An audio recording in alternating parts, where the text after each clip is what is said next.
মঙ্গলবার বেলা 1:30 আগুন লাগে পুরান ঢাকার ইসলামবাগের একটি বহুতল ভবনে। লেলিহান শিখা ছড়িয়ে পড়ে আশেপাশের বেশ কয়েকটি ভবনেও। প্রত্যক্ষদর্শীরা জানান, অগ্নিকাণ্ডে ক্ষতিগ্রস্ত ভবনটির নিচতলায় ছিল প্লাস্টিকের গোডাউন। মুহূর্তেই ছড়িয়ে পড়ে আশেপাশে। শুধু গোডাউন নয়, পুড়ে গেছে বাড়িঘর, সর্বশান্ত হয়েছে অনেকেই। পুরো আমাদের বিল্ডিংটা আগুন ছড়াই গেছে। আমরা 6 তলায় 4 তলায় থাকতাম, আগুনও তো 2 তলায় লাগছে। কারখানা দিয়ে আগুনটা ছড়াইছে। আমরা কোনো কিছু নামাইতে পারি নাই, সব কিছু পুইরা টাকা পয়সা যা ছিল সব কিছু মনে করেন পুইরা শেষ হয়ে গেছে। আমরা এখন তো আমরা একেবারে শূন্য। পুরোনো আগুন লাগছে, তখন আমরা ছোটাছুটি করে দৌড়ে আসি। আমরা এখানে আসার পরে ফায়ার ব্রিগেডের সাথে সাথে এসে পড়ছে, লাইন ক্লিয়ার আছে, সাথে সাথে এসে পড়ছে। কিন্তু পানির অভাবে আমরা কি করি, নদী বন্দরে পানি উঠান যায় না। আপনাকেই বলছি, ইন্স্যুরেন্স করলে সিটিতে সুরক্ষা পাবেন নিশ্চিত।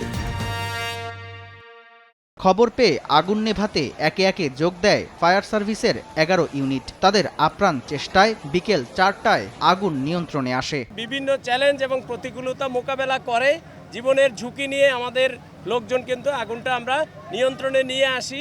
4টার সময় আমরা এই আগুনকে আমাদের সম্পূর্ণ নিয়ন্ত্রণে নিয়ে আসি। খুবই সরু রাস্তা, একজন মানুষ সঠিকভাবে হেঁটে যেতে পারে না। এর ভিতর দিয়ে অনেক চ্যালেঞ্জ ছিল আমাদের। প্লাস্টিকের গোডাউনটি ছাড়াও পুড়েছে আশেপাশের কয়েকটি ভবন। ক্ষতিগ্রস্ত ভবনগুলো ধসে যাওয়ার ঝুঁকিতে রয়েছে বলে জানায় ফায়ার সার্ভিস। সামদানি প্রত্যয়, সময় সংবাদ, ঢাকা।